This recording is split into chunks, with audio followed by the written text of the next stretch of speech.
Bueno, buenas tardes a todos, bienvenidos a este Colegio Oficial de Médicos. Para nosotros pues, es un honor darles la bienvenida a un acto como este, donde vamos a tratar un tema que yo considero muy importante y además una preocupación, yo creo que general ahora mismo en la sociedad. Como profesionales de la salud, nosotros tenemos que saber que la atención temprana marca una diferencia determinante en la vida de las personas.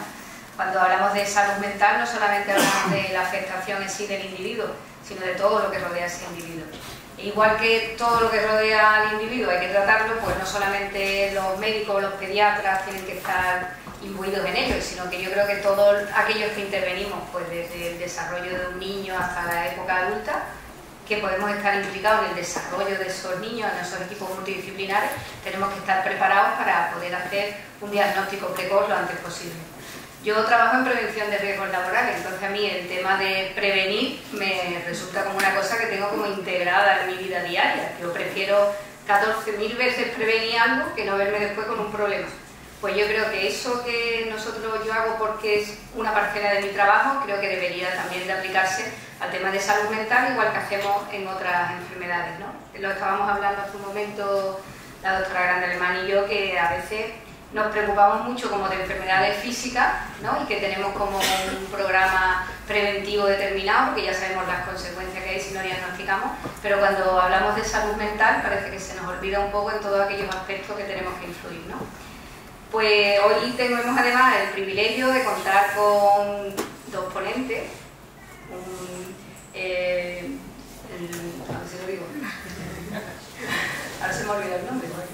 Bueno, de Paulo Chotoreno, me acordaba de Paulo Chotoreno, no me acordaba del nombre, que va a ilustrarnos sobre este tema, y la doctora Grande Alemani, que bueno, que es una amiga ya y colegiada nuestra, que también va a participar en la conferencia. Y yo creo que yo tengo muy poco que decir y sin mucho que aprender esta tarde, así que le voy a dar paso primero a la doctora Grande Alemani para que presente a Joaquín, perdón, porque se me olvidaba el nombre, y empezamos, ¿de acuerdo? Muchas gracias.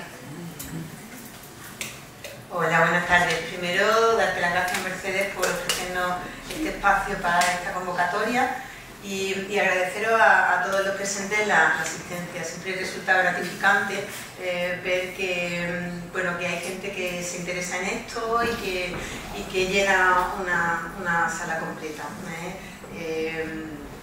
Yo quería presentar a Joaquín. Joaquín, sé que muchos lo conocéis, pero de todas maneras, como aquí estamos gente de muchos ámbitos, pues os cuento un poco. Joaquín de Paul es catedrático de Psicología Social en la Universidad del País Vasco, también lo ha sido en la Universidad San Pablo CEU de Madrid, hasta que se ha jubilado.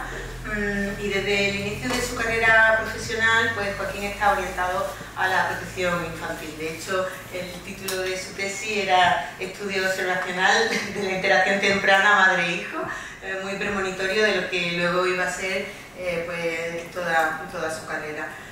Ha sido promotor de las primeras asociaciones que se crearon en España de protección a la infancia. Ha sido miembro del comité ejecutivo y responsable de la AISCA, la Sociedad Internacional para la Prevención del Abuso y la Negligencia en la Infancia. Es autor del Manual de Protección Infantil de la editorial Mason, que ha sido un manual de referencia para la formación de profesionales en este sector. Y con su grupo de investigación ha publicado numerosos artículos en revistas especializadas que se han centrado básicamente en tres aspectos. De un lado, los aspectos etiológicos de la desprotección infantil, el desarrollo y la validación de instrumentos de evaluación para los servicios sociales, que son los que van a ir y los que van a ejercer el trabajo, y luego el desarrollo de planes de mejora de recursos y programas de intervención.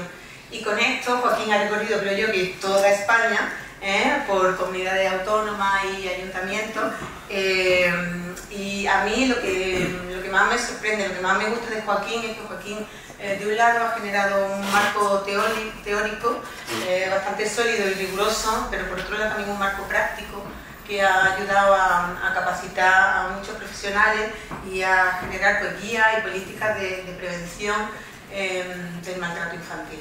Es de esas personas que es un intelectual que genera esta creativa, genera conocimiento, lo transmite y luego se pone el mono y se baja al mundo real y ayuda y capacita, así que va a ser un placer escuchar qué está haciendo.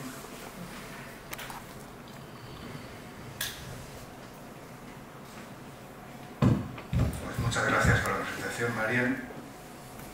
Es verdad que la tesis se titulaba así, y era un estudio predictivo, además, porque seguíamos mujeres embarazadas desde el embarazo, desde el embarazo hasta que el niño tenía 2 meses, siguiéndolas, a ver si lo que ocurría en el embarazo predecía la interacción.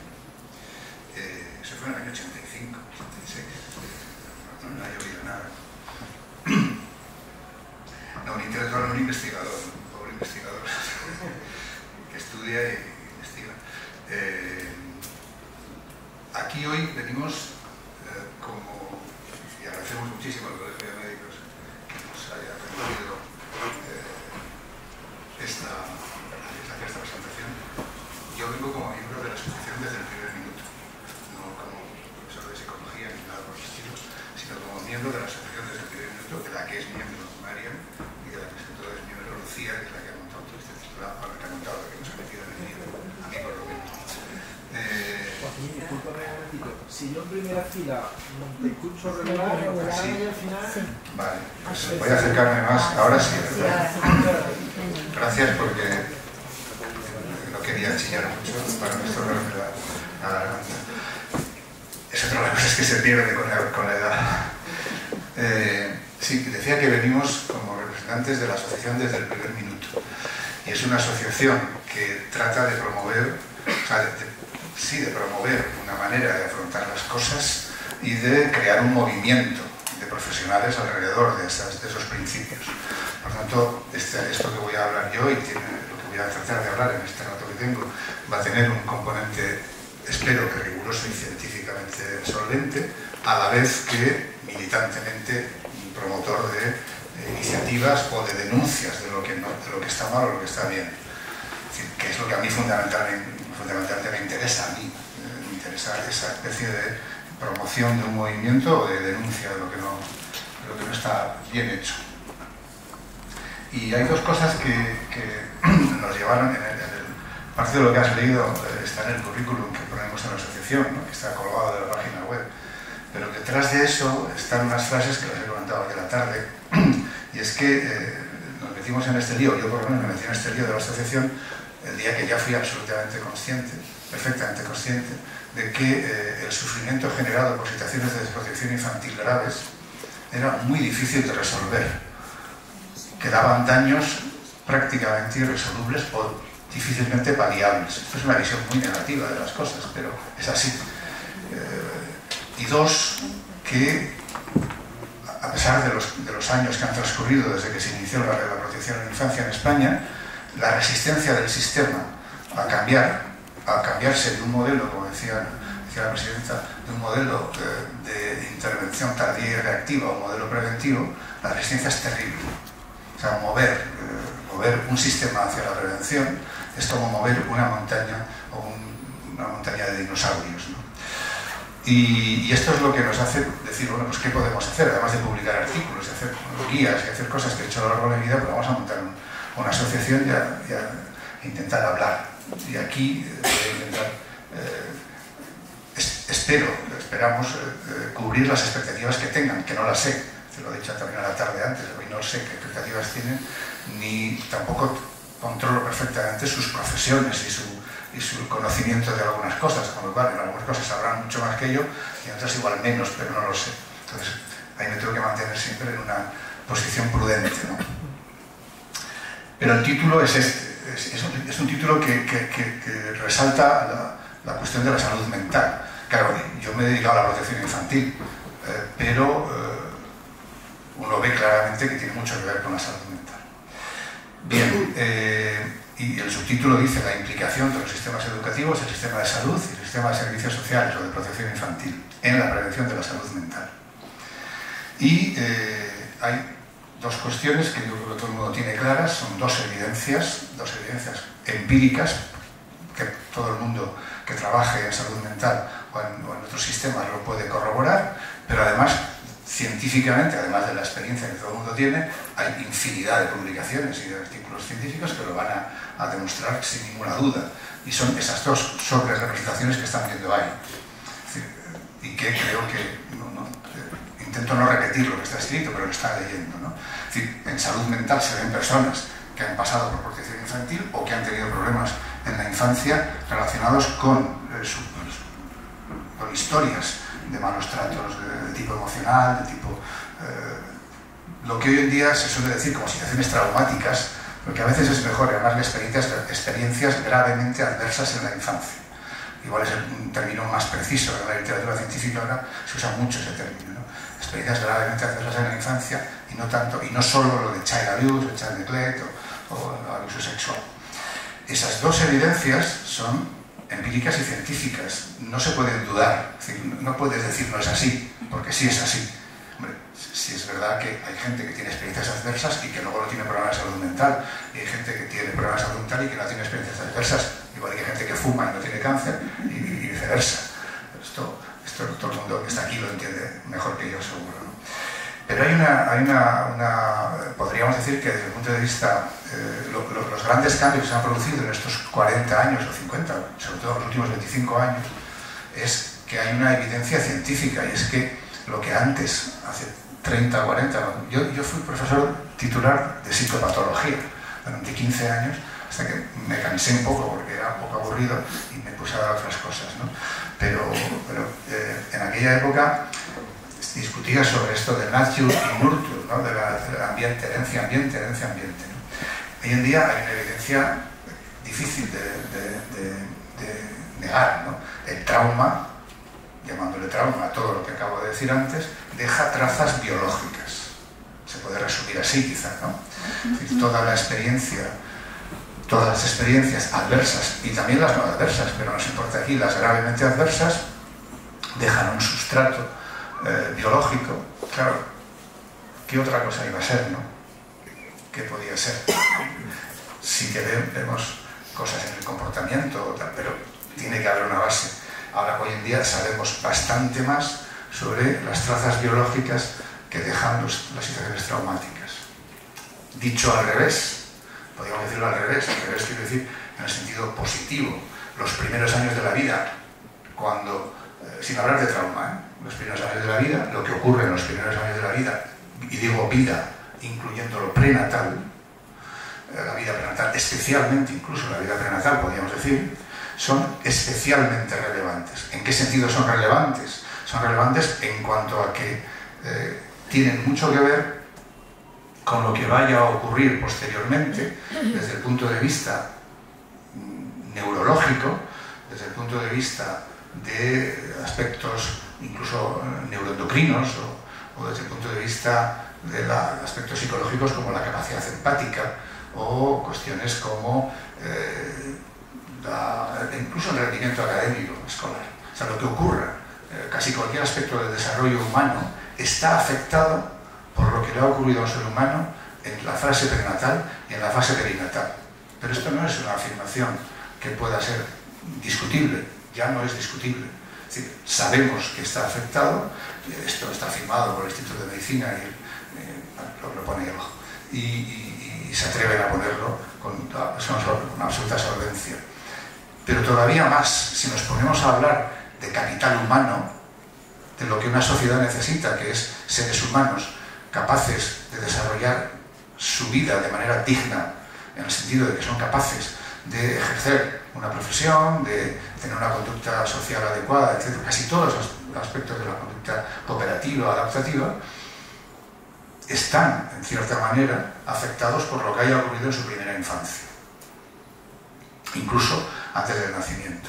Esto probablemente no es algo que sea necesario discutir, pero sí me venía a la cabeza cuando estábamos hablando de esto, cuando estábamos preparando y mirando qué cosas comentar, pero antes de eso voy a hacer un pequeño ejercicio. El viernes por la tarde, perdón, no sé si, yo es que sin ratón no soy capaz de funcionar, pero sí creo que lo voy a poder. Viernes por la tarde hice 5 búsquedas bibliográficas en cuestión de media hora, viernes a media hora, y puse en PubMed, ¿sí? No, yo suelo hacer en otra, pero la hice esta vez en PubMed. Y entonces las palabras clave eran child abuse, epigenética y serotonina. A ver qué dice, ¿no? No va a salir. Me avisa de algo. A ver si no se puede, no se puede. ¿Te digo que sí?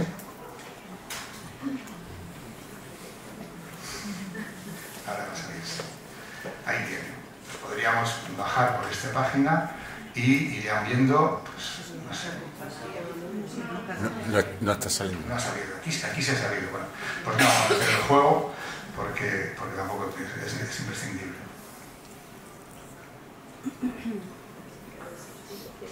Ahora desactivo así y ya está. Lo siento, pensaba que iba a salir.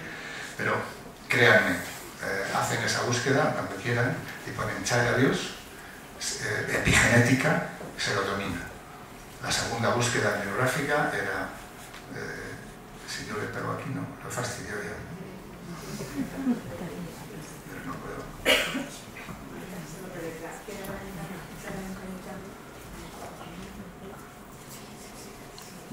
Pero no me lleva el dedo, no vaya.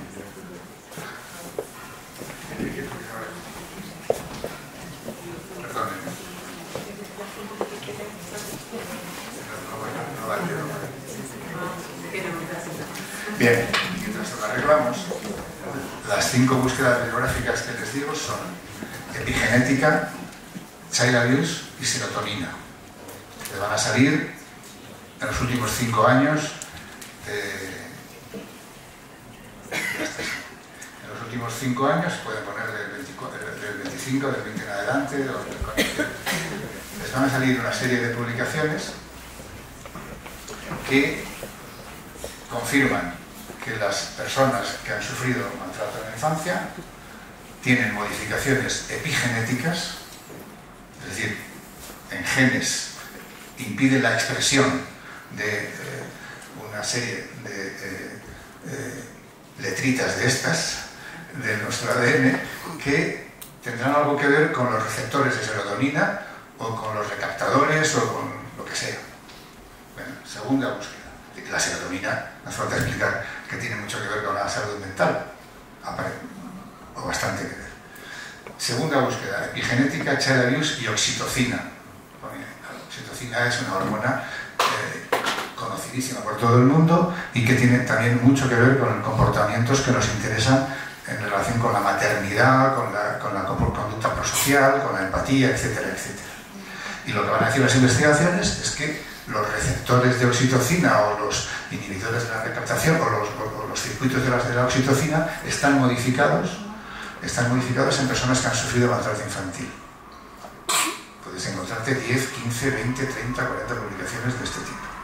Y además van precisando que el N1G, no sé qué, esas cosas yo no las entiendo nada, pero sé lo que quiere decir, ¿no? Siguiente era una búsqueda que hice BPD, es bipolar, trastorno bipolar de la personalidad. Si ustedes ponen trastorno bipolar de la personalidad, trastorno límite de la personalidad, trastorno límite, borderline personality disorder, por eso es BPD, trastorno límite, child abuse y epigenética. Salen infinidad de publicaciones al respecto. Y la cuarta tenía que ver con estrés prenatal y problemas de conducta en la infancia. Hay muchas publicaciones que encuentran conexiones en buenos estudios longitudinales, que son muy difíciles de hacer, en estudios longitudinales, de una conexión entre estrés prenatal y algunas modificaciones en el temperamento del niño, etcétera, etcétera. Y lo último tiene que ver con el cortisol. La última búsqueda que hago es cortisol, estrés prenatal, problemas de conducta en los niños. Y aparece otra larga lista de publicaciones. Es decir, evidencia científica hay la que ustedes quieran. La que necesiten. No es el momento de explicarla ahora. No se trataría de dar una clase magistral sobre esto.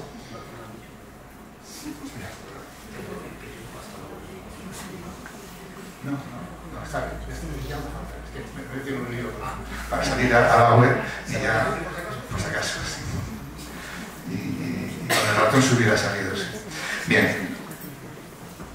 Es en ese sentido en el que el término que se acuñó, esto yo creo que tiene una antigüedad no mayor de 30 años, la psicopatología evolutiva. La psicopatología evolutiva era una manera de abordar la psicopatología infantil, pero no solo la psicopatología infantil, desde una perspectiva evolutiva, ¿no? De Developmental Psychopathology, decían en los anglosajones, y lo hemos llamado psicopatología evolutiva. Y los términos claves en psicopatología evolutiva son continuidad, discontinuidad de los síntomas. O sea, no necesariamente el mismo síntoma tiene un niño de 8 años o de 7 años, que ese mismo niño lo va a tener con 14 o lo va a tener con 18, lo va a tener, pero hay una discontinuidad en la sintomatología que tiene que ver con una misma causa, con un mismo factor etiológico que se va acumulando a lo largo del desarrollo. Se va acumulando porque esos efectos en el desarrollo afectan al ambiente, el ambiente afecta, o sea, si un niño tiene un temperamento muy irritable, está condicionando su ambiente, ¿no? ¿Sí? Estresas a tus padres porque tienes un temperamento muy irritable. Entonces, va creándose una bola y los síntomas pueden ir cambiando. Continuidad y discontinuidad en los síntomas. Y sobre todo, el término de adaptación y desadaptación. Y esto yo creo que es una cuestión clave en lo que hoy queríamos transmitirles, que es que las situaciones gravemente adversas en la infancia provocan un efecto adaptativo en el ser humano desde antes de nacer probablemente, le obligan a adaptarse a un ambiente inadecuado para el desarrollo de todas tus potencialidades, te obligan a adaptarte. Hay un proceso adaptativo. Pero ese proceso adaptativo que hace un bebé o un feto, hace un proceso adaptativo fisiológico para adaptarse a determinadas circunstancias ambientales, puede resultar en comportamiento desadaptativo. Y eso es un problema de salud mental. Pero ha sido un proceso adaptativo. Hablando con Marian, y ahora es cuando le voy a pasar un poquito la bola a ella, claro, yo no voy a hablar de cosas que no sé, pero sí podríamos decir, con un primer ejemplo, que cuando un niño o una niña tiene unos padres con los que no se puede vincular, bueno, que generan en él, voy a ser más preciso, que no son suficientemente accesibles emocionalmente, que no son suficientemente sensibles a sus señales que llaman para que le hagas caso, no son sensibles a su sufrimiento, al dolor, o que no son responsivos, o sea, no son accesibles porque no están, no son sensibles porque no se enteran, y no son responsibles porque no responden a la necesidad. Ese niño, ¿qué hace? Adaptarse. Se adapta a un mundo donde no te van a hacer caso, donde tienes que valerte por tu propia cuenta. Ya puedes congelar tus emociones, ya puedes hacerte todo lo frío que sea, porque va a ser así el mundo. Entonces, adaptarse a ese mundo le va a desadaptar probablemente después para ejercer el rol de madre, de padre u otros roles sociales. Ese es un ejemplo claro de cómo el ser humano se adapta a la adversidad, pero la adaptación a la adversidad le desadapta. ¿Qué ocurre con nuestro sistema inmunológico? ¿Por qué se me inflama a mí algo? ¿Para qué se inflama algo? Es que además hay una relación muy clara entre la enfermedad. Empieza siempre como un proceso de adaptación, o sea, lo que trata el organismo siempre es de adaptarse a la naturaleza, a los cambios que han sucedido. ¿Qué es lo que ocurre, por ejemplo, con el sistema inmune? Que lo vamos a entender muy bien. Pues yo tengo un traumatismo más o menos grande y mi sistema inmune se inflama. Si el traumatismo es desmedido, si mi sistema no está siendo capaz de reparar, eso se va haciendo cada vez más grande y al final acabo en un proceso crónico donde la noche inicial, digamos, lo que provocó el daño ya no está, pero yo tengo ahí un proceso crónico, mi sistema inmune se ha disregulado absolutamente. y es de la disregulación de donde nace la enfermedad, y en psicología creo que pasa, en lo mental, pasa también algo parecido. Ah, vale. Digo,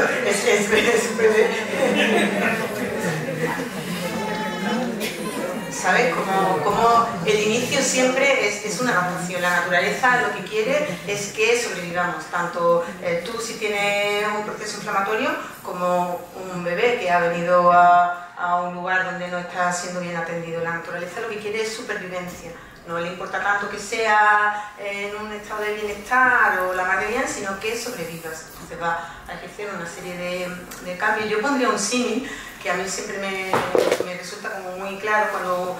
Cuando un edificio se va a construir, lo primero, pues más o menos todo el mundo sabe lo que es el pilotaje, ¿no? Y para hacer un pilotaje, pues yo necesito saber cómo son las características del suelo, dónde voy a poner los pivotes, cuál es el grado de humedad, Vale, el cuerpo humano hace lo mismo. Yo soy un feto y estoy en un útero y estoy todo el tiempo detectando todas las señales que me están diciendo cuál es el suelo en el que yo me voy a hacer grande.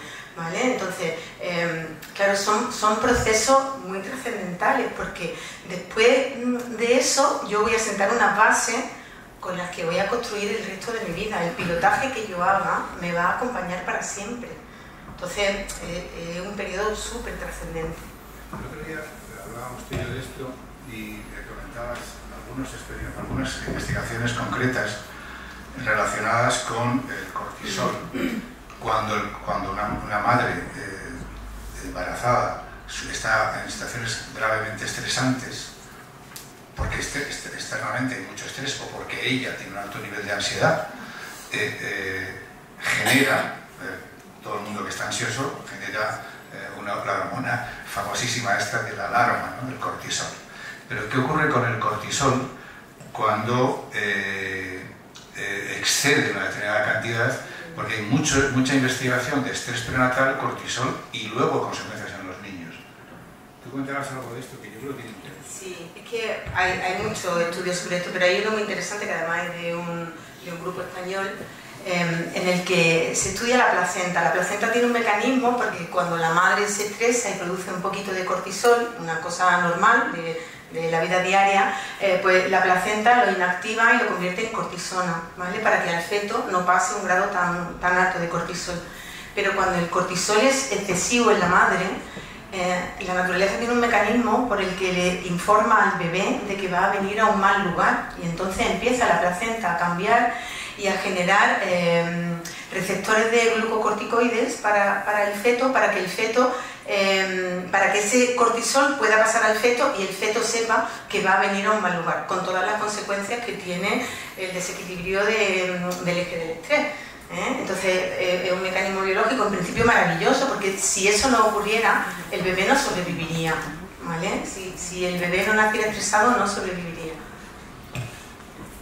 Sí, lo que vemos en situaciones de desprotección, en madres en las que hay altos niveles de estrés, es un mayor número de prematuros, hay mayor nivel de prematuridad. Y lo que decía Marian es que, claro, parece... Marian ¿os habéis fijado que Marian hace una aportación científica y luego le da un sentido le da sentido a eso? Es decir, eso ya es, como diría en un juicio, esa es elucubración. Pero es verdad, porque alguna función tiene adaptativa, ¿no? Y yo suelo decir, es que le está diciendo, el mundo va a ser peligroso, prepárate. Bueno, eso ya de nuestra cosecha, ¿no? Pero lo que sí es cierto es que hay muchos niños que van a nacer con un déficit de atención. Y probablemente eso que llamamos TDA, trastorno por déficit de atención, podríamos pensar que es un proceso adaptativo. Es decir, el niño se ha adaptado a un mundo en el que tiene que estar así todo el rato, ¿no? A ver por dónde viene, claro, y está en estado de alerta. Es posible que eso haya sido porque ha vivido en un ambiente prenatal donde ha traspasado el cortisol la sangre, la placenta, y ha producido ese proceso adaptativo. Yo creo que una de las teorías que mayor enjundia ha tenido en la vida ha sido toda la teoría, no exactamente darwiniana, pero el planteamiento de la supervivencia, ¿no? de que nos adaptamos para sobrevivir. Entonces, probablemente hay procesos adaptativos como el TDAH, que son muy buenos para ir a la guerra. Para ir a la guerra, si te despistas, pues te matan, pero estás con TDAH, estás todo el rato a ver dónde viene, ¿no? No te puedes relajar. Claro, pero luego no puedes retirar el colegio. No tienes atención. Entonces, es un proceso adaptativo que desadapta para una función que es atender y estar atentos. Pero claro, esto tiene mucho que ver con el eje hipotalámico, hipofisiario, adrenal, el famoso eje, tiene mucho que ver con eso. Y eso tiene mucho que ver con cosas que luego en salud mental todo el mundo comenta y dice y habla, ¿no? Y probablemente estamos conociendo mucho más que hace 30 años esos mecanismos a través de los cuales el ser humano se adapta para desadaptarse. Pero la pregunta que nos quedaría es si eso es reversible o no. ¿En qué medida hay reversibilidad de esos procesos biológicos, fisiológicos? Si te has preparado para un mundo peligroso y ahora ya no es adaptativo a estar todo el día mirando a ver quién viene, ¿cómo cambiamos eso? ¿Es modificable eso? Y las respuestas en términos generales son negativas, es decir, que no es tan fácil. No digo que sea imposible, pero no es tan fácil. Y si eso no es tan fácil, están viendo ahí lo que estamos hablando, esa interacción temprana entre una madre y un niño, o entre el padre y el niño, entre quien sea y el bebé, está construyendo el cerebro de una determinada manera, pero no solo el cerebro, porque ya no es solo el cerebro, es muchos otros sistemas tremendamente relevantes para el desarrollo de un ser humano en las condiciones en las que a todos nos gustaría desarrollarnos, para ser una persona que puede cumplir las funciones básicas, ¿no? En ese sentido, tocaría ahora entrar en el terreno de la protección a la infancia. En España y en el mundo occidental se han desarrollado sistemas educativos potentes, mejores o peores, pero sistemas educativos que garantizan una cierta igualdad de oportunidades, sistemas de salud potentes, público-privados, no, da igual, pero un sistema de salud que permiten que la mayoría de la gente tenga acceso a unos tratamientos, a una intervención, y que pueda alcanzar esa igualdad de oportunidades. Se fijan que estoy poniendo debajo satisfacción de necesidades básicas. Necesidades básicas, la salud, el sistema educativo, y luego hay otro conjunto de sistemas de protección social para el que las cosas no le van suficientemente bien, que ayudan a que pueda haber unos mínimos. Pero ¿qué ocurre cuando, teniendo un buen sistema de salud y un buen sistema educativo, y a otros sistemas, uno nace en una familia en la que los padres son claramente incompetentes para ejercer el rol parental y, por tanto, por ese estrés prenatal, por ese estrés perinatal, por someterle a una negligencia emocional grave, por hacerle víctima de abuso sexual, por lo que sea, cosas gravísimas, independientemente de que haya un buen sistema de salud y educativo, ese niño no nace en igualdad de oportunidades, ¿no? No tiene las mismas oportunidades que el que ha nacido en una familia, vamos a llamarle, no quiero usar la palabra normal, porque medianamente funcional, vamos a dejarlo así, good enough, que dicen los americanos, ¿no? Suficiente. Para eso está el sistema de protección infantil. El sistema de protección infantil, que era un sistema hasta el año 87 muy apoyado en la justicia y ahora muy apoyado en los servicios sociales. Ese sistema está muy conectado nuevamente con el sistema educativo, con el sistema de salud y con los servicios sociales. Es decir, hay una red de profesionales, un conjunto de gente que tiene que estar dedicada a intentar detectar cuando un niño o niña está naciendo, viviendo en un ambiente desadaptativo, en un ambiente inadecuado, mejor, que va a provocar una adaptación en ese niño que luego va a ser desadaptativo. Es decir, cuando un niño está siendo víctima de situaciones gravemente adversas. Maltrato físico, negligencia física, maltrato emocional, maltrato psicológico, abuso sexual, etcétera, etcétera, etcétera. Cuando ocurre eso, hay un sistema que trata de evitar que eso continúe y además tiene unos servicios especializados, etcétera, etcétera, etcétera. Hay que llevar a gente que trabaja en comunitarios, en especializados.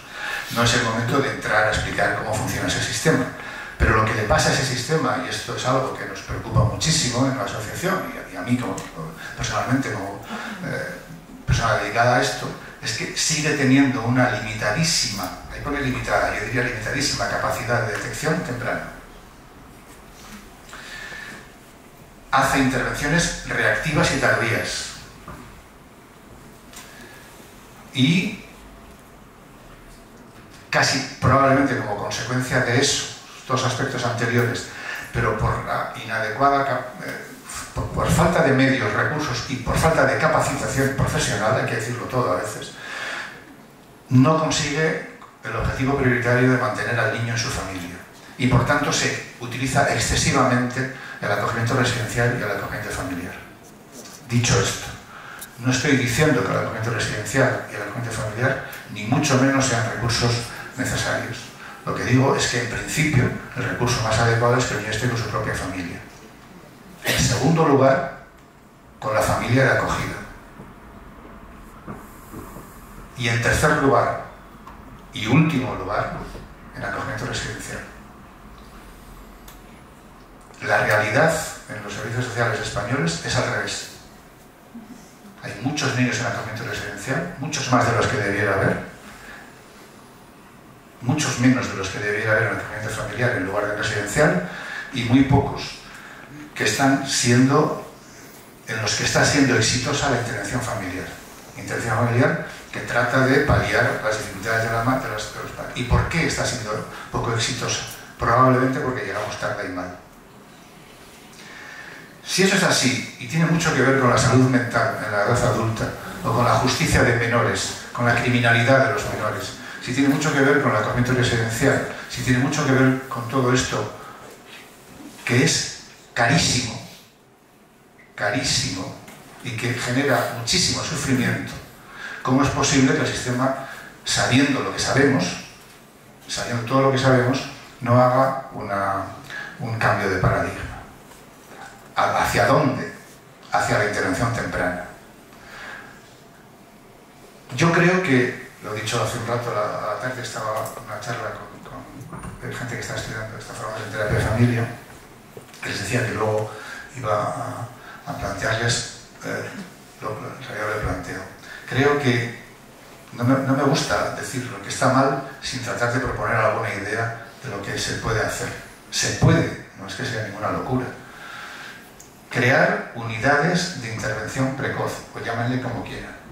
Un grupo de profesionales que en un terreno determinado, la ciudad de Huelva, un grupo de profesionales solo dedicados a recorrerse los lugares donde se detectan las situaciones de desprotección de manera temprana y explicarles que cualquiera de esas situaciones son susceptibles de ser intervenidas por los profesionales que se dedican a esto, que es el sistema de protección infantil, y que cuanto antes nos deriven los casos, no hace falta que me lo derives, llámame a mí, que yo ya voy a iniciar el procedimiento. ¿Quiénes son esos profesionales? Todo el sistema educativo, sin la más mínima duda, de las escuelas infantiles a la primaria. En el sistema sanitario, el sistema de salud, ¿quién se os ocurre? Los pediatras. Pero antes que los pediatras hay otros profesionales. Las matronas. Ginecología y matronas. Están viendo a una madre embarazada en el cuarto mes del embarazo y ven los factores de riesgo. Es que se los tienes delante. ¿Lo dejas pasar o avisas? Igual avisan, pero nadie les hace caso. El pediatra está viendo. Y si no ve, si el niño no va al pediatra, ya sabemos, ¿no?, que es un factor de riesgo. Es decir, hay un momento en el que los niños y las niñas son invisibles, porque no van a la escuela infantil, no van al colegio, a la primaria. En cuanto llegan a un colegio, tú estás viendo algo ahí, estás viendo que algo está pasando. Y están inventados los checklists, ¿no? Están inventados los inventarios, los tic, tic, tic, tic, tic, ¿no? Tic, tic, tic. Los instrumentos de screening que se dice en nuestro ámbito, ¿no? Sería tan sencillo como eso, para poder fomentar la detección temprana. Crear unidades de intervención precoz que remitan esos casos a los servicios sociales encargados, que tienen la potestad de llevar a cabo el procedimiento de intervención, sean servicios sociales comunitarios o sean servicios sociales especializados. Pero incluso en esos momentos se podían hacer intervenciones tempranas, casi igual sin necesidad de tocar los servicios sociales, aunque sí sean conocedores. ¿Por qué? Porque los servicios sociales, desgraciadamente, se han convertido en un sitio estigmatizado, ¿no? Es decir, me van a quitar el niño y tal, ¿no? Bueno, todo esto es cuestión de plantearse cómo hacerlo y cómo desarrollarlo, pero no es imposible. ¿Qué es lo que ocurre habitualmente ahora? Lo que ocurre habitualmente ahora es que detectan los profesionales de la educación fundamentalmente, y lo detectan tarde, y cuando llega a los servicios comunitarios se eterniza el procedimiento. Eso es otro tema que ahora tampoco viene al caso tratar eso. ¿Por qué se eterniza el procedimiento en los servicios sociales? ¿Y por qué es tan ineficaz el sistema de protección infantil? ¿Por qué es tan ineficaz que no consigue resolver los problemas? Probablemente porque llega tarde, pero también porque se enlentece mucho el procedimiento administrativo y probablemente porque no se le da prioridad a ese aspecto que decía yo antes de intervención preventiva. Bien, esta es una manera de explicar lo que ya he dicho. Esas unidades de intervención precoz pueden ir y venir a los centros educativos, a todos los profesionales de enfermería, pediatría, psiquiatría, por ejemplo. Es decir, los psiquiatras están viendo permanentemente hombres y mujeres que tienen hijos y ven perfectamente lo que puede estar pasando, o que van a tener hijos y podrían tener algún tipo de señal para ofrecer ayuda a esta persona, para ofrecer una ayuda cuando va a tener un hijo o una hija, y cualquier otro recurso que se les pueda ocurrir. Pero en ese caso, toda esta red es una red que tiene que evitar ser una red excesivamente controladora, es decir, que a veces da miedo, ¿no? Es un poco como Gran Hermano, ¿no? Es meter a gente ahí a mirar, ¿no? Pero hay que tener un equilibrio entre no meterte en la casa de la gente con cámaras y estar atento a las señales que está dando a gente, digo, seres humanos, adultos y niños muy pequeñitos, cuando empiezan a aparecer indicadores. La otra opción es esperar a que se haya producido el daño, esperar a que el niño haya sufrido, ya presente graves problemas de comportamiento, esperar a que empiece a tener conductas delictivas y entonces podemos intervenir. Es probable que lleguemos tarde, es probable que lleguemos de manera inadecuada. No creo que a nadie, estamos en el colegio de médicos y decía la presidenta que trabajaba en prevención, a nadie se le puede ocurrir que no es más interesante hacerse una colonoscopia que esperar a tener un cáncer de colon, ¿no? ¿Cuánto cuesta una colonoscopia? ¿Cuánto cuesta un análisis de sangre en heces? ¿Cuánto cuesta una gastroscopia? Se reía Mari porque yo te digo 3. Como soy un poco hipocondríaco, enseguida voy a una gastroscopia. Lo explicaba el otro día porque la metaplasia es un proceso adaptativo. Y digo, ¿por qué tengo yo células intestinales en el estómago? Porque tienes mucho ácido y se está adaptándose a la tralla que le metes de ácido. Entonces, pues claro, eso tiene un riesgo de que esa metaplasia haga displasia, ¿no?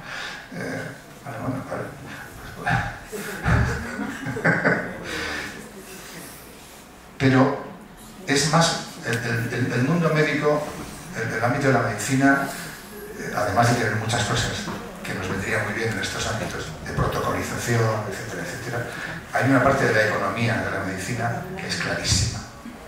Es clarísima. Si tú inviertes en medidas preventivas, vas a tener mucho menos coste en curación, en tratamientos caros, largos e ineficaces. Y como aquí estamos en el colegio de médicos, creo que conviene decir que esto debería trasladarse. Pero en salud mental están viendo todos los días los psiquiatras, la psiquiatría infantil-juvenil y la psiquiatría de adultos, están viendo todos los días cosas con las que no puede hacer mucho. O sea, no, tiene el arsenal de un psiquiatra es el que es, el arsenal médico que tiene es el que tiene, y la psicoterapia tiene la capacidad que tiene. Entonces están siempre en condiciones de limitación, porque no hay forma de abordar. Si sabemos que las situaciones traumáticas en la infancia tienen que ver con el trastorno límite de personalidad, y sabemos que el trastorno límite de personalidad, que no sé qué base genética puede tener, pero sí que seguro que tiene una base epigenética vinculada a las situaciones traumáticas, el trastorno límite de personalidad tiene muy mal pronósticos en el mundo psiquiátrico, en el ámbito psicológico psiquiátrico. Bueno, ¿cuántas de esas trastornos límites de personalidad podríamos haber evitado? El 100%, no, por supuesto. No se trata de decir tonterías de este tipo, pero se trata de decir que algunas pueden ser evitables. Por eso el lema de nuestra asociación es evitando el sufrimiento evitable. Ese es el objetivo, ¿no? Vamos a evitar esa parte del sufrimiento que es evitable. Porque tenemos también otros lemas que siempre los repetimos en todos los sitios. Es que el tiempo corre en contra del niño y la niña, y que cuanto más tarde, peor. Si eso entrara a formar parte de las exigencias que la sociedad tiene, porque los usuarios de estos sistemas no exigen. El ciudadano normal exige que le hagan bien un cribado en procesos oncológicos. Exige que eso se haga bien y protesta cuando se hace mal. Exige que haya un cribado en muchas enfermedades médicas. Hay una cultura de exigencia de la prevención, de cierta manera. Aunque luego todos somos pecadores, ¿no? Es decir, comemos lo que no hay que comer, bebemos lo que no hay que beber, pero todos sabemos que se pueden evitar muchas cosas alimentándose bien, haciendo deportes, no sé. Pero quien está aquí en protección infantil, quienes son usuarios del sistema de salud mental, normalmente no exigen que haya un sistema que le hubiera evitado a esa persona llegar a estar donde está. Su condición humana ha llegado a un punto en el que ya no exige. ¿Quién fue el que no me dijo o el que no evitó que mi madre o mi padre me tratara de esta manera o no intervino? Y la otra de las cuestiones que yo creo que en protección infantil, me atrevo a decir, con perdón para los psicólogos que estamos aquí, que en el mundo de la psicología, incluso en el mundo de los servicios sociales, hay una cierta falta de orientación a resultados, de eficacia. Cosa que en el mundo médico, cuidadito, sobre todo en el americano, ¿no? Le reclamas y vas al seguro y a pagar, ¿no? Es decir, no hay una orientación a resultados en el sentido de decir, tengo todos los medios y mecanismos y la última tecnología, en el caso de protección infantil no es tecnología, es tratamientos basados en la evidencia, en lo que luego voy a terminar hablando algo de esto. Es exigible, además de la detección precoz y la intervención temprana, la orientación a resultados y la eficacia. Y aquí venía la pregunta que le hacía yo antes a Marian, y que tiene que ver con esto de la reversibilidad de esos procesos adaptativos. Probablemente lo que nos está diciendo la ciencia ahora es que las cosas son menos reversibles de lo que pensábamos, porque están más instaladas en nuestros mecanismos biológicos. Son menos reversibles de lo que pensábamos porque se han instalado. Es lo del ojo vago, ¿no? Sí, cuando le hemos hablado es que ocurre una cosa. Un bebé cuando nace tiene 120 millones de neuronas y un adulto tiene 86 millones de neuronas. ¿Qué quiere decir esto? Que un bebé nace como con todas las posibilidades según su entorno, va a ir generando una serie de circuitos y los que no sirven pues se lo va a quitar del medio, la naturaleza va a hacer una poda neuronal. Entonces, ¿hasta qué punto son reversibles estas experiencias? Todas estas experiencias van a generar unos circuitos neuronales con los que luego el bebé, el niño, va a interpretar la vida y sobre eso va a construir todo lo demás. Entonces, hay situaciones, hay momentos en las neuronas que se llaman periodos críticos o periodos sensibles, donde si no se tiene el estímulo, ya no es posible luego después, ¿vale? Por ejemplo, hay experimentos hechos que enucleaban a los ratones, le enucleaban los ojos al nacimiento, una barbaridad, pero bueno, le enucleaban los ojos, nucleares que le sacaban los ojos, ¿no? Y entonces las neuronas occipitales, que son las neuronas de la visión, esas neuronas se convertían en otro tipo de neuronas, no de neuronas de la visión. Con lo cual,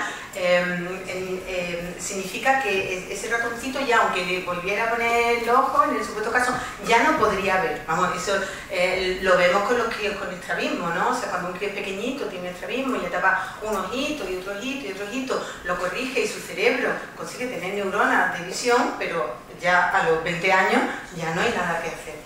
¿Vale? Entonces sí que es cierto que tenemos que tener en cuenta que estos periodos neuronales que están tan descritos para las cosas sensoriales también se dan en lo cognitivo y en lo mental y en lo emocional. Hay puntos de no reversibilidad, hay puntos donde se hace en un niño la poda neuronal y cuando tú te quitas de una serie de circuitos porque la estás utilizando ya no puedes luego recurrir a ellos. Es verdad también que cuanto más complejos son los procesos cognitivos y todo eso, bueno, más difícil es que haya un punto de no retorno, ¿no? Pero en la infancia y en los primeros tiempos de vida, esos puntos de no retorno están claros, están descritos y cada vez tenemos más claros cuáles son los tiempos. Entonces, el concepto de neuroplasticidad yo creo que queda un poco ahí. A ver, no sé si es algo demasiado ficticio, pero no, yo creo que la neuroplasticidad existe, ¿vale? Porque si no, no generaríamos nuevos circuitos, ni haríamos nuevas conexiones, ni aprenderíamos. O sea, aprendemos porque hay plasticidad. Pero hay que saber que no todo el cerebro está súper plástico todo el tiempo. O sea, tengo áreas que son más plásticas porque son áreas dedicadas a un tipo de aprendizaje, ¿vale? Y hay otras áreas, por ejemplo, lo que significa supervivencia, ¿vale? Eso no es plástico, eso tiene sus periodos críticos y si no tienes el estímulo cuando eres pequeñito, eso ya luego después no hay manera de revertirlo, ¿vale? Porque son determinadas zonas neuronales que están implicadas con la supervivencia, ¿vale? Y eso hay que ponerlo en marcha en los primeros tiempos y hay que automatizar un montón de comportamientos. Precisamente cuando hablamos de procesar el trauma y de cómo los tratamientos de procesamiento del trauma consiguen modificar el cerebro con el tratamiento. A ver, yo me quedo, no sé, a lo mejor... ¿qué parte del cerebro modificas? ¿Vale? Yo tengo una corteza cerebral que es como la parte más evolutiva, donde ahí se están produciendo continuamente y esa parte tiene cierta plasticidad. Y luego tengo un cerebro debajo, ¿vale? Que es inconsciente, que funciona de manera automática, donde están todas las bases de mi comportamiento. Entonces, yo puedo hacer algo con lo cognitivo, con la parte más superficial, pero con lo profundo, ahí puedo hacer muy poco.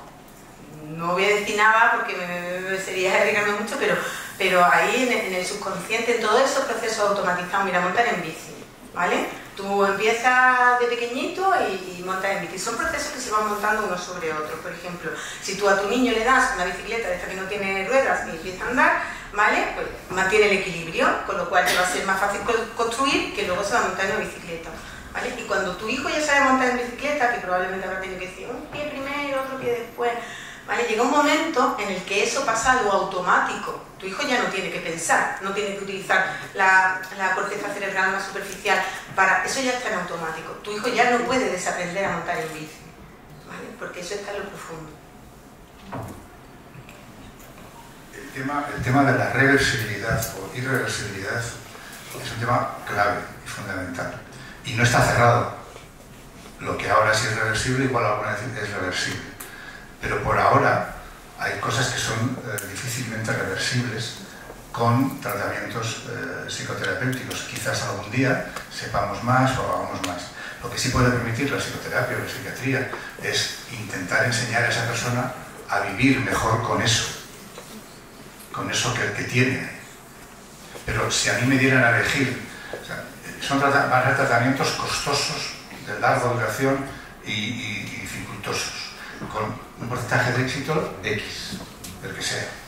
Si a mí me preguntan ¿qué prefieres tú? ¿Qué prefieres tú yo para mi vida? ¿Que no me haya ocurrido el trauma o que me lo tenga que curar? En eso estamos nosotros. O sea, nosotros no es que estemos desdeñando la posibilidad terapéutica de trauma, lo que estamos diciendo es que es de sentido común evitar que la gente sufra para que vaya al psicólogo. Es mejor evitar que la gente sufra. Si es inevitable, no hay más remedio, porque no todo es evitable. No podemos crear un mundo perfecto, pero hay que intentar algunas cosas. Y cuando es evidente y clama al cielo, pues hay que hacerlo. Y el tema de la reversibilidad y irreversibilidad tiene que ver también, en este caso de protección infantil, con la capacitabilidad de las familias, que luego hemos hablado antes de la tarde. El tema de la capacitabilidad. ¿Es reversible lo que le pasa a una madre o a un padre que cría a sus hijos, que está muy estresada, tiene ansiedad, tiene un trastorno bipolar, tiene un trastorno esquizofrénico? ¿Es reversible o no? Y eso tiene mucho que ver con que si le vamos a dejar al niño o le vamos a quitar el niño. Digo quitar el niño porque es la palabra que se utiliza habitualmente, pero el sistema de protección infantil tiene que tomar una decisión de si ese niño puede vivir con esa familia o no, antes de que lo que le vaya a producir esa familia, antes de que lo que le vaya el daño que le vaya a producir, que ya le habrá producido alguno, quizás en el embarazo, quizás en el primer mes de vida, antes de que eso ya sea irreversible para el niño. Y aquí entramos en un terreno delicadísimo, durísimo, donde la gente opina, a veces sin saber, y dice que los servicios sociales son quitaniños, que no quitan niños. Yo no sé, ni son quitaniños, ni se dedican a quitar niños, ni hay que quitar niños. Hay que separar a los niños de sus padres cuando haya que hacerlo. Cuando sea imprescindible y cuando no haya más remedio. Y y para eso están las familias de acogida, que es el primer recurso que tiene que haber, no el residencial, la familia de acogida. Y esa es posible la familia de acogida de urgencia, para que pueda salir cuanto antes y tener un contexto que no es su propia familia y ojalá hubiera sido, pero no puede ser de otra manera. Entonces, cuando hablamos de reversibilidad y irreversibilidad, estamos hablando también de la reversibilidad de lo que le pasa a los padres. Y para eso están los equipos de protección infantil, para tomar esas decisiones. Que la verdad es que es un trabajo, todos los trabajos son delicados, todos, pero ese es delicadísimo, ¿no? Ir a trabajar por la mañana a tomar ese tipo de decisiones, ¿no? ¿Qué es lo que nosotros, o yo personalmente, desde lo que sé ahora, lo que conozco de protección infantil y lo que defendemos desde el primer minuto, que lo que haya que hacer se haga cuanto antes? Y que si hay que separar a un niño, se haga cuanto antes. Y si no hay que separar, que no se haga, pero que se haga lo que hay que hacer cuanto antes, con esa familia, para que deje de ser una familia que le vaya a producir daño. Y si hay que llevar a una familia de urgencia, que sea cuanto antes. No podemos esperar, no se debe esperar a que las cosas se compliquen mucho y se acumulen síntomas, se acumule sintomatología, se acumulen complicaciones, porque es un proceso acumulativo. O sea, un niño que tiene un trastorno de déficit de atención o lo que sea, o problemas de comportamiento, en el colegio no rinde, y si no rindes en cuarto de la ESO o en segundo de la ESO, en cuarto tampoco, o sea que se va acumulando y no puedes esperar a que se acumule el proceso, tienes que cortar cuanto antes. Y en ese sentido es muy importante tener unos recursos suficientemente profesionalizados como para que tomen las decisiones adecuadas. Creo que sacamos algún artículo desde el primer minuto a raíz de un par de casos, no sé si eran en Toledo o no sé dónde eran, donde había habido una separación del niño de la madre y hubo gente que protestó porque se quitaban a los niños porque eran inmigrantes y pobres. Yo les garantizo de verdad que la gente no va a protección infantil a quitar niños ni pobres ni extranjeros, que no. Si lo quitó, hay que preguntar si se quitó a ese niño, si se le separó o no se le separó, con las suficientes garantías. Nuestro sistema es garantista con respecto a los padres, ¿eh? No puedes quitar así por quitar, pero tienes que tener claro que entre los dos derechos prima el derecho del niño, eso no hay ninguna duda. En este caso, lo triste de ese caso que salió, creo que es el que hablamos, no recuerdo de qué sitio era, y prefiero no decirlo para no meter a nadie en ningún lío, pero era un hijo de una niña que acababa de salir del sistema de protección infantil, con 18 años. Entonces, había pasado toda la vida en protección infantil. Y sale de ahí, tiene un niño, claro, ¿cómo salen los jóvenes del sistema de protección infantil de acogimiento residencial? Regular. ¿Sí? Con lo cual, nos está indicando que el sistema no está siendo lo eficaz que querríamos que fuera, siendo extraordinariamente costoso, desde el punto de vista económico. Y no digo que no haya que gastar el dinero que haya que gastar, digo que hay que gastarlo donde hay que gastarlo. Es triste a veces ver, todo el mundo tiene experiencias, todo el que trabaja en protección infantil, de conocer madres y padres que tienen niños y que han sido usuarios los padres, incluso los abuelos, porque si has trabajado 30 o 40 años te van a tocar, casi hasta los abuelos, ¿no? Viendo que generación tras generación se va produciendo ese fracaso, que es uno de los mayores fracasos que un ser humano puede tener en la vida, no ser capaz de ser un buen padre y una buena madre y que te tenga que quitar un niño, ¿no? En ese sentido yo creo que es conveniente resaltar, a partir de ahora me voy a meter en este lío de la práctica basada en la evidencia, de los programas basados en la evidencia. Hace ya muchos años que la medicina habla de la medicina basada en la evidencia, pero creo que conviene aplicar aquí nuestro modelo también en la intervención en protección infantil y en la intervención psicoterapéutica o psicosocial con los padres. Dicho de otra manera, hay que hacer un esfuerzo importante por empezar a exigir que los programas de intervención sean programas de intervención que se repliquen programas que han demostrado eficacia. Está el mundo entero de publicaciones y no cuesta nada adaptar, que no es copiar, es adaptar lo que ha funcionado, y si tú te inventas una cosa, lo único que te puedo pedir es que evalúes los resultados y que si los resultados son positivos, lo transmitas a la comunidad científica. Eso es lo que hace todo el mundo. Y esto no forma parte de la cultura del sistema de los servicios sociales de protección infantil. La práctica basada en la evidencia no está en la cultura. No hay evaluación de resultados. No hay una cultura evaluativa. No hay rendición de cuentas. Quizá yo veo que aquí los cambios son del todo medibles. O sea, ¿cómo tú cuantificas determinadas historias? Es una pregunta para un curso de doctorado. Joder, es que, claro, no sé. Si yo he dedicado parte de mi vida a evaluar programas. Parte de mi vida a evaluar programas. Y hay instrumentos estandarizados, entrevistas, escalas de observación, hay instrumentos que miden el tipo de apego, hay muchos instrumentos de medida que te permiten, hay una evaluación clínica. Te voy a resumir 3 cosas muy sencillas. Tú tienes unos objetivos de intervención con una familia que tiene que alcanzarse para que el niño pueda ser cuidado adecuadamente. Objetivo cumplido o no cumplido. Es una manera de evaluar, que es muy subjetiva y tiene sus defectos. Tienes un sistema de evaluación que tú puedes preguntar, por ejemplo, a terceros en el colegio. Haces un Child Behavior Checklist, pasas un cuestionario de problemas de comportamiento en el colegio y normalmente es sensible a las mejoras en el ambiente familiar el comportamiento del niño en el colegio, y ya no es tu fuente, es otra fuente tercera.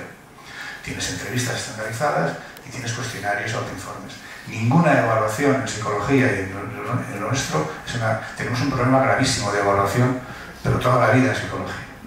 Pasa que la mayoría de los psicólogos clínicos dicen que todos los casos le van bien. No sé en qué se basan si no se puede evaluar. Sí. Y si tienen que van mal, también habrá una evaluación. Es decir, quien a veces, cuando se queja la gente de que en este ámbito no se puede evaluar, es quien evalúa. Yo he oído mucha gente que le va los casos muy bien y no es capaz de decirme cómo los ha evaluado. Porque uno va con su artefacto evaluativo y dice, oye, ya vienes con tus cuestionarios y con los autoinformes y con los instrumentos. Dime cómo evalúo. Yo, la última tesis que dirigí, María Cañas, se pasó 2 años luego en Sacramento, en California, desarrollando un instrumento de evaluación, de observación de la interacción madre-niño. 2 años aprendiendo a observar de manera estandarizada, con una precisión absoluta y con muchos defectos, pero era capaz de... Claro que hay. Claro, pasa que es una tecnología, es tecnología, pero es algo que necesita. Primero, el sistema de protección infantil necesita reconocer la necesidad de evaluación. Y luego ya veremos cómo evaluamos. Imperfectamente, seguro. Hombre, no va a ser como la tensión arterial. Bueno, que también es imperfecta, a mí por lo menos siempre me da alto.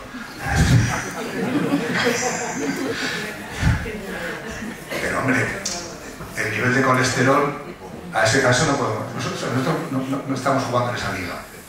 Estamos jugando en otra liga, pero vamos primero a plantearnos la necesidad de evaluar resultados. Además de evaluar con evaluación externa. No tú, sino evaluación externa, cosa que es muy complicada. Es muy complicada la evaluación externa. Pero lo digo sin ánimo de ofender a quien trabaje en ese ámbito. Pero la resistencia a la evaluación es patológica. O sea, es de verdad, es una cosa terrible. Cuando en cualquier profesión te están evaluando todo el día lo que haces. Entonces, yo eso me parece que tiene que cambiar el modelo. Otra cosa es que discutamos sobre cómo lo evaluamos. Pero esa discusión requiere de procedimientos técnicos muy costosos y que exigen una formación importante. Pero todo el mundo sabe que hace años que hay mecanismos para evaluar el tipo de apego. Pero está. ¿Pero cuánto dura? ¿Cuánto se tarda? ¿Qué formación requiere? Bastante. ¿Tienen tiempo para hacerlo? ¿Los que lo tienen que hacer? No. Pues no es un problema de que no haya mecanismos que son imperfectos. Yo soy el primero que lo digo porque he ganado los sesos para luego evaluar programas, ¿no? Y son imperfectos, ¿no? Dejadme que hable de algunas cosas positivas. Es que somos un movimiento, desde el primer momento es un movimiento, ¿no? Yo no hablo como catedrático de psicología, que también podría decir lo mismo, hablo como una gente que está preocupada porque las cosas no cambien, ¿no? Y entonces, os voy a presentar unos cuantos programas. Mira, voy a ir rápido porque estamos terminando. Este es nuestro programa estrella, vamos a decir, porque yo por lo llevo metiendo el rollo a la gente desde el año 90. O sea, yo lo conocí en el 89, este programa, y me maravilló. Porque la primera evaluación que vi de este programa, acuérdate de evaluación, dice, es un programa en el que intervienen, lo desarrolló un pediatra americano de la Universidad de Colorado, David Olds, que todavía está vivo, y desarrolló un programa en el que intervenía a través de matronas con madres embarazadas en el 5º mes del embarazo. Iniciaba una intervención con gente con muchos factores de riesgo, entre otros la edad, jóvenes, y hacía una intervención que duraba hasta que el niño tenía 18 meses o 2 años, o 24 meses, a largo plazo. Y era una intervención muy protocolizada, muy programada, como buen pediatra, todo muy protocolizado, todo muy específico, con mucho, los contenidos estaban muy programados, y matronas, cosa que en cuanto cuento esto yo, los psicólogos y trabajadores sociales se mueven de la silla, ¿no? ¿Qué hace una matrona haciendo esto? Bueno, una matrona bien formada puede hacer eso. Eso que se le pide sí, no va a hacer psicoterapia, pero eso sí, porque es una figura especialísima de referencia para una madre embarazada. No es sustituible por nadie, una matrona. Entonces, él prioriza eso. Yo lo defiendo, y lo puedo discutir, pero lo defiendo. Entonces, yo el primer resultado que vi de este programa era que los niños del grupo del grupo de tratamiento, que habían hecho un diseño experimental, control y tratamiento, cosa que éticamente es complicada. Pero claro, siempre les decía, cuando explicaba a mis alumnos esto, y se preocupaban por el grupo de control, sobre todo cuando se lo cuentas a los responsables políticos, y dice, ¿el grupo control? Y dice, si todo lo tuyo es grupo control, tío. No sé de qué me estás hablando. Si hacemos 100, pues bueno, vale 200, pero a otros 200 también tenemos, no sé, si no es por número. Esas cosas de la ética de la evaluación. Nadie se toma un medicamento que no haya sido evaluado. Bueno. Cambiemos de tema. En este programa me sorprendió mucho que los niños del grupo control pesaban en la media, la media, 300, voy a dar la cifra exacta porque nunca se me olvidó, 395 gramos menos al nacer que los niños del grupo tratamiento. No puede ser un dato más objetivo, tío. 395 gramos de media. Habían reducido casi, en más del 10%, el peso del niño aumentado en el grupo de tratamiento. Se había alimentado mejor, había dejado de consumir tabaco, habían dejado de cosas. No todas, es la media. Y yo me quedé asustado, dijo, esto tiene que... Entonces me puse a estudiar el programa, ¿no? Luego, tiene evaluaciones el primer y segundo año de vida con una reducción de los accidentes domésticos, de envenenamientos y caídas y fracturas, que es un resultado apabullante. Y dices, claro, es que esto le está ahorrando al sistema sanitario un montón de dinero en urgencias. Claro, esto lo hacen los americanos, los nórdicos, ¿no? Igual tiene algo que ver con evitar sufrimiento, pero también el ahorro. Total, que este programa, si ustedes quieren mirarlo, Nurse Family Partnership, en Inglaterra se llama, como son así muy particulares, Family Nurse Partnership. En lugar de NFP, han puesto FNP, pero en Reino Unido se aplica de manera generalizada. En Estados Unidos, en la época de Obama, fue cuando se generalizó sobre todo, porque se había aplicado en muchos sitios. Tienes evaluaciones todas las que quieras. Evaluaciones hechas a 15 y 20 años de seguimiento. 15 y 20 años. Hay evaluaciones a 4, 5, 6, 7, 8 años. En las de 15 hay reducción de criminalidad, por ejemplo, de criminalidad de delincuencia. Y en alguna, que ya es muy llamativa, hay una reducción de mortandad pasados los 25 años. Ahora hay que hacer un seguimiento a 25 años, ¿eh? En 3 cohortes hay que hacerlo, ¿eh? Eso tiene un coste terrible. Este programa sería sencillo de aplicar. Sería sencillo. Con un número suficiente de matronas dedicadas a esto, tú podrías cubrir... Este programa cubre una familia, con una matrona. Yo he hecho los cálculos para el País Vasco y para Navarra. Y en algún sitio también lo hice, con poco éxito, pero podía llevar 20 familias, 18 o 20 familias en una matrona. En Estados Unidos 25 porque trabajan más horas al año, o sea, sus contratos son de más horas, pero vamos a poner 20 familias. Tú con 5 matronas tienes 100 familias, 100 familias, que entra una y sale, claro, van circulando, ¿no? Y luego hay una supervisión de matrona, pero como mínimo este programa lo que te va a hacer es detectar de manera temprana las cosas más graves. En el peor de los casos va a detectar rápido y va a notificar, pero en el mejor de los casos puedes, lo que tú decías antes, ¿no? Puedes evitar que eso que luego va a ser irreversible empiezas a cambiar la trayectoria. Creo que la palabra es adecuada, ¿no? Tú tienes una trayectoria.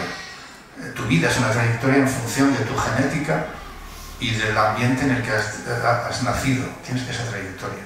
Y este programa intenta modificar un poquito la trayectoria, haciéndole la vida más fácil a la madre, educando a la madre en consumo de sustancias, con el éxito relativo. O sea, no todo el mundo deja de fumar, pero con que me dejen un 20% y un 30% igual me vale, ¿no? Y consigue, sería largo explicar en qué todo el protocolo del programa, pero tiene una particularidad que creo que es el típico programa preventivo. Las reglas de la prevención de los programas preventivos suelen ser estas: cuanto antes, o sea, hay que meterte, cuanto antes sería antes de que estuviera embarazada la madre, pero si ya trabajo con adolescentes, cuanto antes lo cumple. 2, es un programa que interviene en un sitio por el que pasa la mayoría de la gente. El programa preventivo tiene que tener eso, un cuello de botella donde pase la gente, pase. O sea, los puedes pillar a todos, o a casi todos, porque el que no va a la matrona no va. 3, es un programa que se aplica por un profesional, en este caso, en un ámbito normalizado, que es el sistema de salud. Si lo aplicas desde protección infantil o justicia de menores, sistema de salud, sistema normalizado, premisa de cualquier programa preventivo. 4, cuando el sujeto es más vulnerable a dejarse ayudar. Las 4 premisas de un programa preventivo las cumple este. Y en ese sentido yo creo que tiene posibilidades de funcionar. La pregunta sería si en España, porque en Estados Unidos la sanidad pública es la que es, si este sistema, y habría que probarlo, es mejor que lo que hay. Yo soy partidario de aplicarlo, hay discusiones sobre esto, en lo que sería prevención secundaria, no primaria. O sea, a quienes tienen factores de riesgo. Luego puedes decidir si muchos factores de riesgo o pocos factores de riesgo, te mueves más hacia la primaria, ¿no? Sí, vacunamos a todos o al que tiene factores de riesgo, ¿no? Se mueve en el terreno de la prevención secundaria y yo lo defiendo en el terreno de la prevención secundaria. Luego, los factores de riesgo que coloquéis en el checklist, en el screening para las madres, eso ya es decisión. Pero yo pondría la edad, pondría la historia.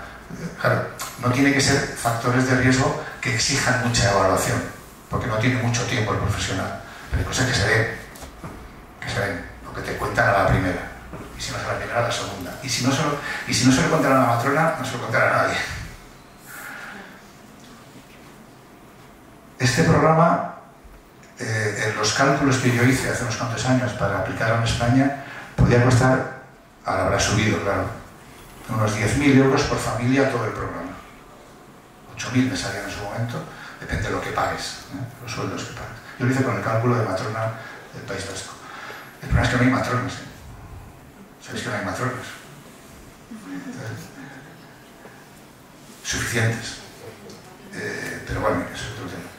Con 10.000 euros tenías una intervención completa con una familia. 100 familias, ¿cuánto sería?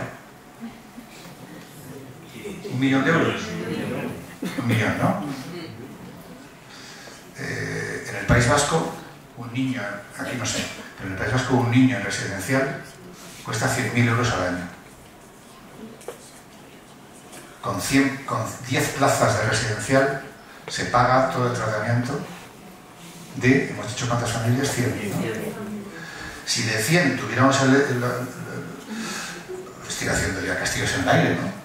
Pero si de 100 familias que tú tratas con este programa evitaras, no todas iban a llegar a ser usuarias de residencial, si van a ser usuarias 40, 30, si tú evitaras que de cada 100, 5 no llegaran, o 8, o 10, tienes que hacer cálculos, ¿no? Me pasaba al terreno económico. Pero lo que estamos hablando nosotros es de evitar el sufrimiento evitable. Intentamos, y este programa puede ayudar a evitar sufrimiento evitable, porque en algunos casos has hecho la separación del niño cuanto antes, y en otros has intervenido con la familia, y quizás luego tengas que seguir interviniendo con otro programa. Yo creo que en este programa pones un paraguas, igual luego hay que poner otro, y luego hay que poner otro, pero ya vas por un camino diferente al que hubiera sido de otra manera. Si además de eso fuera rentable económicamente, ¿cuál es la razón por la que no se hace? Perdón por remitirme a Estados Unidos, pero es el mundo que yo conozco mejor. El estado de Washington tiene una cosa que se llama el Washington State Institute for Public Policy, Instituto de Políticas Públicas. Es independiente, absolutamente independiente. La financiación que tiene la recibe no necesariamente del gobierno. Y se dedica a evaluar programas como este y otros 200 de prevención de toxicomanías y los va colocando en un ranking en función de la eficiencia, no solo de la eficacia, sino de la eficiencia. Y te da la ratio dólar gastado, dólar ahorrado. Esto es muy nórdico, ¿no? Mira, anglosajón, ¿no? Pero no es una tontería, ¿no? Si un programa ahorra dinero, ahorra sufrimiento, igual nos conviene, ¿no? Acordaos que he hablado de que el modelo médico lo tiene clarísimo, la economía de la medicina tiene clarísimo que la prevención es más barata que la intervención tardía. En este programa y en todos los que yo tenía preparados aquí para contaros, hay programas, en este caso de intervención en el apego, es un programa holandés, se llama Biofeedback Intervention, un programa de intervención por biofeedback para promover apego positivo y tal. Este programa tiene evaluaciones, todas las que queráis, evaluaciones donde parece que, claro, os pongo los que a mí me han dado evaluaciones buenas, ¿no? Os pongo los que no tienen evaluación, pero este siempre lo hemos seleccionado como un programa muy prometedor, que parece que tiene capacidad de mejorar la interacción que hace una madre o un padre con el niño para generar un apego seguro. Cuando digo parece es porque tengo mucha prudencia en el lenguaje, quizás por deformación profesional. Los resultados son muy prometedores, muy llamativos, muy interesantes, pero no sabemos si aquí lo va a ser. Este es otro programa, este también es americano, pero está muy centrado en la negligencia infantil, en madres y padres negligentes, y tiene una población diana de niños y niñas de 0 a 3 años. Fijaros que voy prenatal, apego, 0 a 3 años, voy poniendo paraguas. En este caso me llamó mucho la atención que era un programa que le daba mucha importancia a la seguridad en el domicilio, a que no hubiera productos químicos por el suelo, tal. Si miráis el número de accidentes domésticos en los que los niños y niñas salen heridos, os daréis un susto, ¿eh? Los pediatras lo saben. Y muchos de ellos son niños y niñas de familias negligentes.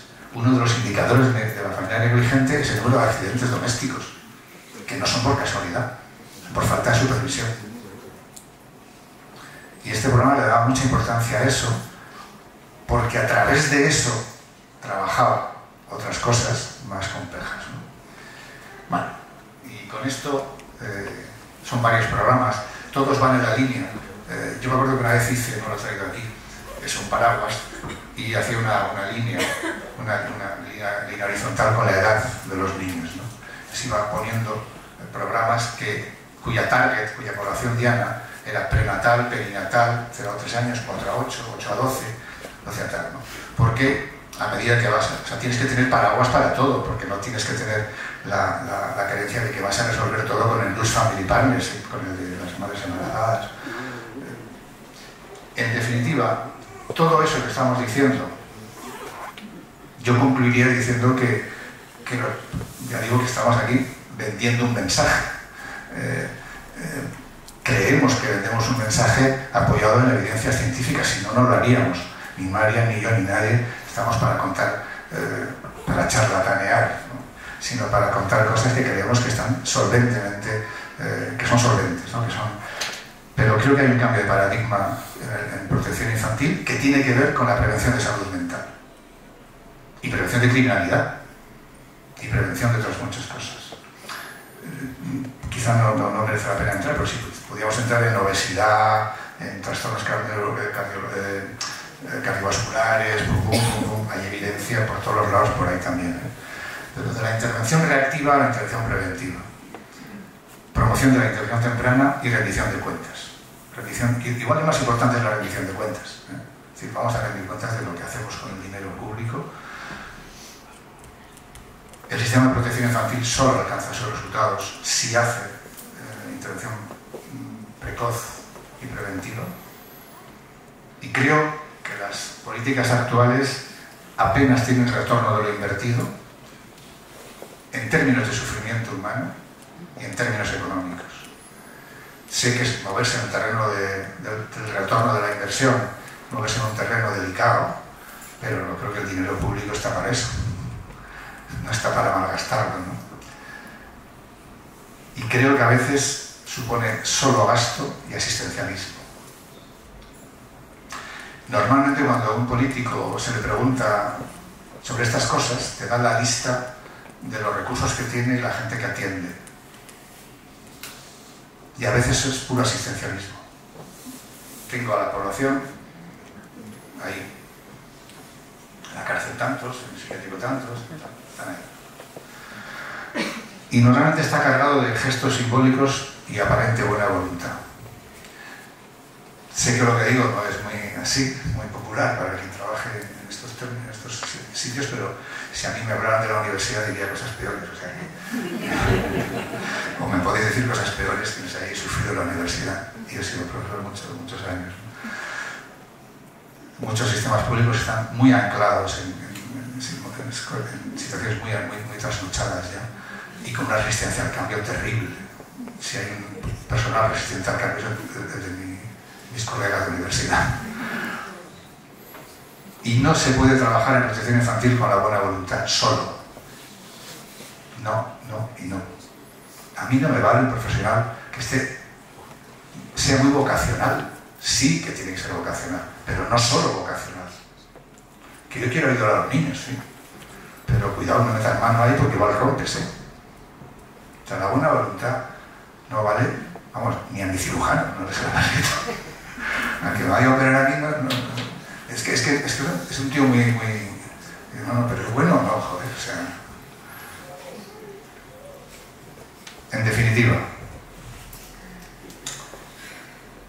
nuestro mensaje, que es el que tratábamos de vender, en el mejor sentido del término, y espero, y repito, que espero que podamos ser capaces de hacerlo, de haberlo hecho en parte entreteniéndonos con las inflamaciones y con las metaplasias y con las enucleaciones, y en parte con evidencia empírica. Me da rabia no haber salido lo del PubMed, porque ahí veréis toda esta, 10 o 12 artículos, 15, 20, claro, tú tienes que leer, pero hoy en día se pueden leer perfectamente los abstracts, aunque no sepa el inglés, ¿no? Es decir, por conocimiento, que no sea, por tecnología, que no sea. Es una cuestión de voluntad de hacer las cosas. Mientras tanto, seguiremos teniendo los centros de alojamiento residencial llenos, las cárceles llenas, los delincuencia juvenil lleno.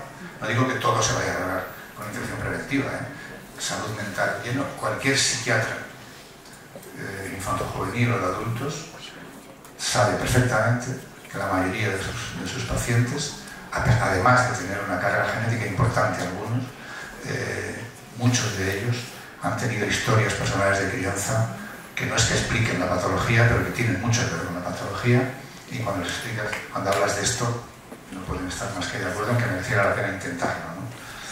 Pero prevención y salud mental, yo creo que hoy en día solo estamos con esta cosa de la prevención del suicidio, ¿no? Es como siempre coger las cosas por el sitio que más llama la atención, pero vamos a hacer programas de prevención del suicidio y teléfono del suicida y tal. Vamos a hablar en serio, y a dedicarle un tiempo a las cosas y sobre todo a recoger el conocimiento científico que en un colegio de médicos, hablando de colegio de médicos, es la premisa básica, es decir, práctica basada en la evidencia, conocimiento científico, actualización y evaluación y buenos diagnósticos y las terapias más actualizadas, desde el último momento, no las que yo sabía hacer hace 30 años.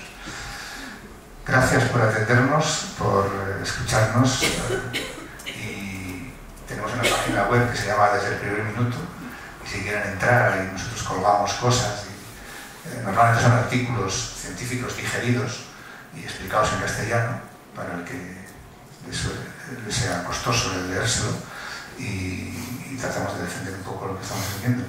Si les ha parecido interesante, encantados, y si no, pues lo siento. Gracias.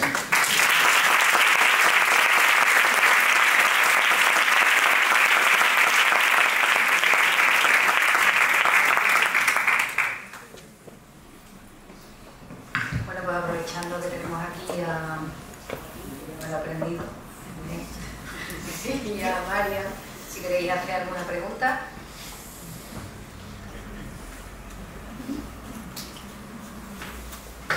A mí lo que me ha sorprendido más es que bueno, los estudios son norteamericanos, ¿no? Me ha sorprendido mucho que los estudios o los programas que se han mostrado sean norteamericanos, porque, claro, eso aplicarlo aquí donde hemos tenido una trayectoria de salud pública es complejo. Es verdad que la salud pública tiene que renovarse y volverse más estratega, más operativa en muchos sentidos, pero bueno, para mí, que tengo la suerte o la desgracia de conocer de cerca también la realidad norteamericana de la salud, es un sistema donde si no tienes dinero te mueres literalmente en la puerta de un hospital. Entonces, mi reflexión en ese sentido es cómo implantamos un programa preventivo que allí, vale que se hicieran con el Obamacare y tal, que ahora se lo están cargando, ¿no? Pero incluso en el Obamacare la gente tenía que tener un seguro. Es decir, en ese programa probablemente los colectivos más desfavorecidos no llegaban a esos programas. Entonces, mi duda es cómo llegar, claro, cómo no hacer de esta intervención o de esta programas preventivos, intervención temprana, algo que no sea una cosa que no responda al interés superior del menor, sino que responda al interés superior del dinero, ¿no? Es verdad que la salud mental privada es la que funciona en España, yo me dedico a ella, porque entre otras cosas los profesionales que nos dedicamos a la salud mental estamos marginados de los servicios públicos de salud mental. En Europa hay psicólogos, 1 o 2 psicólogos para cada centro de salud, y en España no hay psicólogos, hay enfermeros, hay trabajadores, hay médicos. Y claro, mi reflexión en torno a esto está muy bien, es verdad que aquí hay mucho asistencialismo, muchísimo, pero también creo que es una cuestión de voluntad política y de poner dinero donde lo hay que poner, y también de educar a la población en que el derecho a la asistencia en servicios sociales es un derecho, o debiera ser, no sé si en Andalucía lo es, porque no estoy ahora mismo en eso, pero debiera ser un derecho objetivo, es decir, no algo de que si voy y pido ayuda me van a quitar a mis niños, sino, bueno, tengo problemas, estoy en un momento de crisis, tengo hijos, no tengo un trabajo que me permita vivir por encima del umbral de la pobreza, por ejemplo, y necesito tiempo para estar con mis hijos, ¿no? ¿Cómo hace? Mi pregunta es, resumiendo toda esta reflexión, ¿cómo hace para trasladar esa experiencia norteamericana, anglosajona, tan ajena a lo que aquí conocemos, a las necesidades de lo que es España, ¿no? Que, bueno, en Andalucía, no sé, ha habido momentos en los que el 40% de los niños vivía por debajo del umbral de la pobreza. Te respondo. No hemos puesto programas basados en la evidencia en España porque no hay. O sea, no hay programas suficientemente evaluados, hay poquitas cosas. O sea, el problema no es de los americanos, es nuestro. Sí, a mí siempre me suelen criticar, ¿por qué traes cosas americanas? Ojalá pudiera traer de Huelva, o de Ávila, o de Madrid. Y en Hispanoamérica pasa igual, es decir, que aquí contarnos cosas americanas. La pregunta es, ¿intervenir con una madre embarazada por una matrona durante el embarazo de 18 meses es algo que puede ser razonable, independientemente de que venga de Estados Unidos o de Noruega? Indudablemente. Ya está. Segundo, ¿pero cómo lo hacemos? ¿Cómo lo hacemos? Haciéndolo. Hay un sistema público de salud, por el que pasan la mayoría de las embarazadas y está lleno de matronas. Si no se hace es porque, la pregunta es, segundo, en estos programas de David Walsh te garantizo absolutamente que son todas familias súper desfavorecidas, pero muy desfavorecidas, o sea, lo siguiente a desfavorecidas, de 3 estados de los más cutres de Estados Unidos. David Walsh está dentro de eso que se llama la pediatría social. Es decir, pasa que quizás Estados Unidos, hay percepciones de Estados Unidos un poquito no suficientemente balanceadas. Es el sitio donde más programas basados en voluntarios hay del mundo. En voluntarios. O sea, donde no está el Estado, aparecen programas de voluntariado. Financiados por quien sea. Entonces, el Nudge Family Partnership estará financiado por la Coca-Cola, o por el Estado de Michigan, o porque hay un gobierno X de la Internet, y es que a ellos les da igual. O sea, a mí financiamelo. Pero este programa está financiado, las familias lógicamente no pagan nada. Es absolutamente gratuito. Entonces, es un programa, y te garantizo, es un programa de familias muy desfavorecidas. Sí, pero entonces tenemos que dar un salto de la filantropía también a que sea realmente un derecho, ¿no? Para todos los... Bueno, yo no voy a decir que no sea algo financiado por los laboratorios, por... Sí, a mí me da igual, ¿eh? A mí personalmente me da igual. A mí personalmente me da igual. Es decir, mira, yo te voy a poner un ejemplo. He ido defendiendo la intervención de programas, más en esta comunidad autónoma, por cierto, y en otras comunidades autónomas, llevando dinero de una fundación sin ánimo de lucro, una fundación que decía, si no tienes dinero para prevención, porque tienes todo comprometido en el gasto de intervención, yo te pongo el dinero y evalúame la eficacia de este programa. Si ese programa es mejor, o sea, te ahorra dinero, te ahorra recursos, si te ahorra el 200% de lo que te has gastado, entonces me devuelves el dinero porque yo ponerlo en otro sitio. Pago por retorno. De repente todo el mundo se echa las manos a la cabeza y dice, eso es privatización. Entonces me dicen, no, ya lo haremos nosotros con nuestro dinero. Nunca lo ha hecho nadie con su dinero. Entonces, yo lo que no entiendo es que un partido político esté en contra de la privatización y que vaya a hacer desde lo público y no lo haga. Entonces, lo malo luego son los americanos, que hacen las cosas con dinero privado. Cada uno hace con lo que puede. Y el sistema americano es el que es. Y no va a cambiar. Por ahora no va a cambiar. El sistema nuestro es el que es. Y dentro de cada sistema hay que hacer lo que se puede hacer. Lo que no se puede hacer es escurrir el bulto. Y como no hay cultura evaluativa en el sur de Europa no hay cultura evaluativa. Entonces, ¿cómo va a haber programas basados en la evidencia?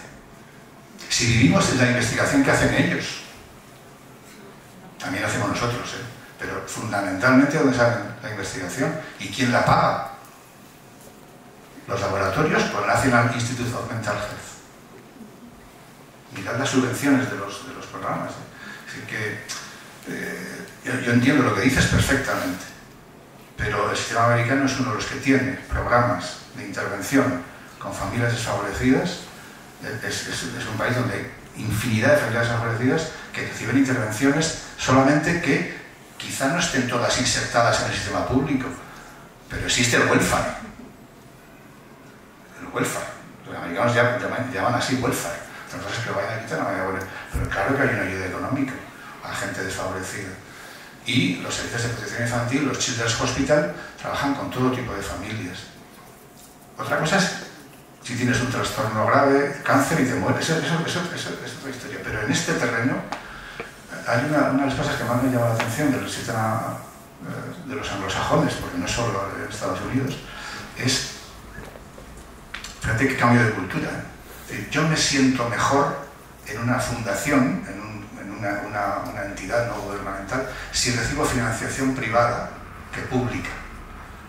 Ese es el modelo suyo, porque no se fían de lo público. Y yo tampoco, desde aquí. Es que yo no me fío ya de lo público de aquí.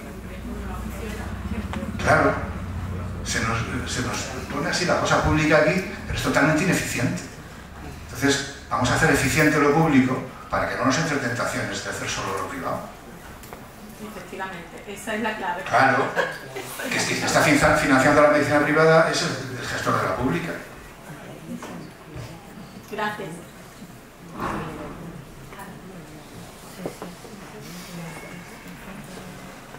Bueno, darte las gracias, Joaquín, por esta ponencia y por habernos compartido esta tarde con nosotros, que sé que ha hecho además ronda doble en nuestra escuela y ahora aquí en el Colegio Médico. Yo estaba escuchándote y estaba fantaseando, me estaba imaginando, ¿no? Algo que con Lucía hemos estado hablando estas 2 últimas semanas, y es qué bueno que esté la representación del Colegio Médico, que haya compañeros aquí también del ámbito de lo social, de la psicología, ¿no? Y lo interesante y lo utópico, pero bueno, de alguna forma la imaginación va por ahí, ¿no? Cómo de interesante sería que en esta mesa pues estuvieran sentados pues el delegado de sanidad, la jefa de servicio de protección menor, en fin, todos los compañeros y compañeras, porque hay una sensación de fragmentación de los sistemas, que cada sistema va como a lo suyo, pensando que es lo suyo, y no hay una conciencia de que todos estamos conectados, que todos los sistemas están interconectados de alguna forma. Es decir, mientras que Marian habla de que está trabajando en sanidad, pero claro, Marian es muy consciente de que está trabajando, tiene que ver también con educación, con familia, es decir, hasta que no haya una concienciación y una unión real de los sistemas públicos, entonces mi fantasía, mi imaginación, claro, era, oye, ¿cómo sería hacer esto? Seguir repitiendo este tipo de eventos, pero insistir en que haya más compañeros y sobre todo gente que tome decisiones, porque yo creo que la ponencia no es nada compleja a nivel de poder no entender. Esto no es un mensaje complejo de no entiendo, es un mensaje muy vendible en el sentido de que todo el mundo está aquí con la idea esta y nadie está en contra de lo que se propone y todo el mundo es estamos un poco con esta idea y yo creo que los políticos y la gente un poco que toma decisiones tiene que poder escuchar esto. Entonces, en mi fantasía o en mi imaginación está esta idea, ¿no? De que ojalá que sigamos haciendo eventos de este tipo y que hagamos un esfuerzo importante en que ven compañeros y compañeras que pueden y que tienen más capacidad de poder decisión que los trabajadores del sistema, que también tenemos capacidad de decisión luego a la hora de poder pedir a nuestros compañeros, a nuestros superiores. Pero sí creo que es importante esta idea, ¿no? Y que no dejemos de soñarla. Es decir, yo no voy a dejar de soñar esto porque creo que es importante la idea de, oye, yo guardo la esperanza de que nos encontremos y que podamos seguir hablando y que los sistemas dejen de estar tan fragmentados como son. Poner en el mismo sitio al mundo médico, al mundo de la psicología, al mundo del trabajo social, etcétera, etcétera, la justicia, etcétera, ya es un logro, y hacerlo aquí es un logro. Tratar de coordinar, de conjuntar todo eso es a veces tarea casi imposible. Yo creo que hay que ir machacando en ese mensaje, en donde estaría menos de acuerdo contigo es en meter a los políticos, pero bueno. Yo es que tengo una especie de alergia a la charlatanería y a los logros, porque a veces cuando traes un político solo te va a contar, te van a preparar, el asesor la prepara la lista de cosas que tiene que decir y la suelta, ¿no? Entonces yo, como he hablado mucho con políticos, ya tengo una especie de detector de mentiras, ¿no? Y yo estoy encargado, pero estoy totalmente de acuerdo contigo y perdona por hacer una pequeña broma. Pero si no toma las riendas de esto, quien tiene que decidir no hay nada que hacer. Por mucho que los profesionales lo pidan, lo exijan o lo digan. No tengo nada que hacer, no hay nada que hacer. Pero tiene que haber, un amigo me decía hace años, últimamente los políticos se han vuelto unos blandos. O sea, no tienen valor para hacer grandes cambios. Grandes cambios. Y te voy a decir una cosa que puede sonar feo, pero a veces quienes más se resisten a los cambios son los profesionales. Y como quieres cambiar una estructura del sistema, el político tiene terror para que la gente le salga con una pancarta de la calle diciendo mi función era tal y ahora aquí tengo esta función. Acuérdate, yo soy funcionario. Y el funcionario dice, no, mi función. Entonces, tiene terror a vulgarse, que los franceses, a cambiar, a darle la vuelta a las cosas, porque dice, a ver si va pasando la legislatura, que no me meten en líos, ¿no? Entonces hay que encontrar una casta política, en el mejor sentido del término, que sea capaz de funcionar a 10 años vista, que deje algo hecho a 10 años, porque los cambios son a largo plazo. En sanidad no se han hecho los cambios en 4 días, la sanidad de la que tú hablabas, la sanidad pública española no se hizo en 4 días. Costó tiempo hacerla, ¿no? Y anda así, ¿eh? Y hay que corregir y tal, ¿no? Entonces, esa visión a largo plazo, yo creo que discutir con políticos, con responsables técnicos, incluso con funcionarios de alto nivel, incluso es imprescindible. Pero hay que encontrar gente que sea capaz de articular un discurso, que es sencillísimo. O sea, lo que tú decías, esto que estamos contando aquí, digo, sí, ¿qué he dicho? No he dicho nada, que no, el sentido común. Pero lo que cuesta es eso, pero exige, por ejemplo, poner en marcha este programa, News Family Partnership, es que no se pone en una legislatura. Con 2 años de duración, para cuando te pones, te vistes y te desvistes, se te ha pasado la legislatura. Entonces lo dejas para el siguiente. Y como pasa muchas veces, que venga atrás cargué, ¿no? Pero tienes toda la razón. Perdona por mi pesimismo, por la capacidad de la política de cambiar las cosas, pero bueno. En tu caso recojo la idea, ¿eh? Yo estoy disponible para eso. O sea, yo estoy disponible si me queréis. Hola, yo quiero hacer una pregunta muy concretita. Y si quieres también puedo intentar contestarle algo de nuestra experiencia. Yo vengo del ámbito de las adicciones y con respecto a la explicación de los políticos tenemos alguna estrategia. ¿Cuál ha sido el impacto de las pantallas en el trauma infantil? ¿Está evaluado? ¿Tenéis alguna idea? Yo no sé, de lo que no sé no hablo, no sé. Yo creo que lo de las pantallas, no sé si es traumático, ¿no? Pero es un horror, es un desastre. A mí me estropea el hombro, por lo menos. No es una broma. Pero creo que yo no sé, igual alguien que está aquí sabe más. No sé. Bueno, la Sociedad Española de Pediatría sí tiene un plan, que llaman ellos, un plan familiar, y sí lo tiene que evaluar. Pero preguntaba desde el punto de vista de la desprotección. Pero ya que vienes del tema de las adicciones, el tema de las adicciones es un ejemplo claro de cómo se montó la cosa. No sé, con la edad que tienes probablemente has estado desde hace mucho tiempo, no sé, pero aquello empezó en los 80, empezó a desarrollarse programas, muchos de iniciativa privada, por cierto, Proyecto Hombre y otras agencias, que cubrieron lo que el Estado no cubría, lo que la sanidad pública no cubría. Luego lo cubre toda la sanidad pública, pero muchas de ellas financiadas con dinero de fuera, ¿no? Y eso fue una labor terrible, tremenda, que ha tenido unos logros, bueno, pues bastante mejores de los que... O sea, yo creo que es un ejemplo claro de que se pueden hacer cosas. Sí, y con respecto a lo que comentaba el compañero, en prevención de adicciones se crea un currículum europeo de prevención desde el Instituto Europeo de las Toxicomanías, apoyado por el Plan Nacional y todo eso.